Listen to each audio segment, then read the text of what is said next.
औज़ु बिल्लाहि मिनश्शैतानिर्रजीम बिस्मिल्लाहिर्रहमानिर्रहीम। अस्सलामु अलैकुम नाज़रीन, उम्मीद है खैरियत से होंगे। आज हम बात करने वाले हैं अल्लाह के एहसान और हमारे रवैये के बारे में कि किस कदर अल्लाह का एहसान हमारे ऊपर है और हमारा रवैया कैसा है। कुरान करीम में अल्लाह ताला फरमाता है, इन्नल्लाह अश्तरा मिनल मुमिनीन अनफुसहुम व अम्वालहुम बिअन्ना लहुमुल जन्नह। अल्लाह ने ईमान वालों से उनकी जान उनकी माल ख़रीद ली है इस मुआवजे में कि उनके लिए जन्नत है। यानी कि अल्लाह ने ईमान वालों से उनकी जान उनकी माल ख़रीद ली है जन्नत के बदले में, जन्नत के बदले में।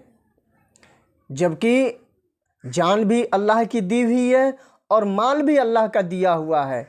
यानी कि जिस्म का हर अज़ा, हर चीज़ अल्लाह का दिया हुआ है। इस दुनिया की हर नेमतें अल्लाह की दी हुई है, फिर भी अल्लाह कह रहा है हमने जन्नत के बदले में ख़रीद लिया। ये तो उस मालिक का बर्ताव है हमारे ऊपर। ज़रा हम भी तो अपना रवैया देखें कि जो चीज़ मालिक ने हमें अता की थी, जो चीज़ मालिक ने हमें दिया था, फिर उस चीज़ को अल्लाह ने, मालिक ने मुआवजा देकर हमें वो चीज़ ख़रीद लिया और वही चीज़ हम गैरों को बेच रहे हैं बेहती नहायती ज़लील मुआवजा ले लेकर। और वो हमसे मालिक की मर्ज़ी के ख़िलाफ़ काम करवाता है और हम बड़े शौक़ से उस काम को करते भी हैं, ये समझकर कि वही हमारा राज़िक है, वही हमारा राज़िक है, वही हमें रिज़्क़ देता है, उसी से हमारी दुकानें चलती हैं, उसी से हमारे कारोबार चलते हैं। हम पूरे होश व हवास में अपने अक्ल व शऊर, अपने जिस्म की ताकतें, अपनी आँखें, अपने हाथ पैर, हर वो चीज़ उसको दे देते हैं और देने के तैयार हो जाते हैं। और अल्लाह का वो बागी वो चीज़ को ख़रीदने के लिए भी तैयार हो जाता है। इससे बड़ा बदअखलाक़ी और क्या हो सकता है कि बेची हुई चीज़ को बेचा जाए।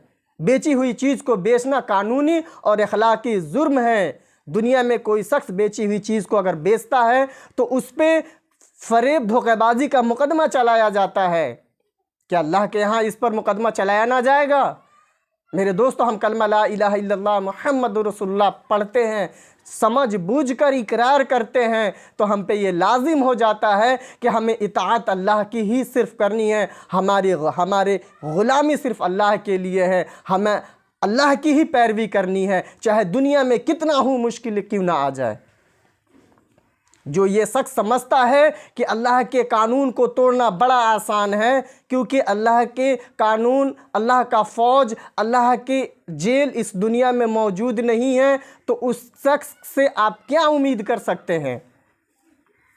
उस शख्स से आप क्या उम्मीद कर सकते हैं? उस शख्स के बारे में आप क्या अंदाज़ा लगा सकते हैं? यही ना कि वो कलमा ला इलाहा इल्लल्लाह मुहम्मदुर रसूलुल्लाह का झूठा इकरार किया।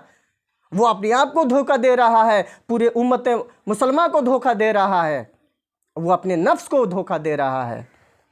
मेरे दोस्तों, हमारा ईमान है कि अल्लाह हमारा मालिक है, अल्लाह हर चीज़ का मालिक है। इसका माना क्या हुआ? इसका माना यही है, हमारी जान हमारी नहीं है, हमारे माल हमारा नहीं है, हमारा जिस्म की कोई भी हिस्सा हमारा नहीं है, इस दुनिया का कोई भी हिस्सा हमारा नहीं है। सबका मालिक अल्लाह है। जब हम ये सच्चे दिल से समझते हैं कि हर चीज़ का मालिक अल्लाह है, तो हम पे एक चीज़ लाजिम हो जाती है, वो ये कि अल्लाह ने जो हमें चीज़ अता की है, हमारे हाथ, हमारे पैर, हमारे आँखें, हमारे यहाँ तक हमारा पेट, हर वो चीज़ अपने मालिक के, अपने अल्लाह के मर्ज़ी के ख़िलाफ़ हम ना चलाएं।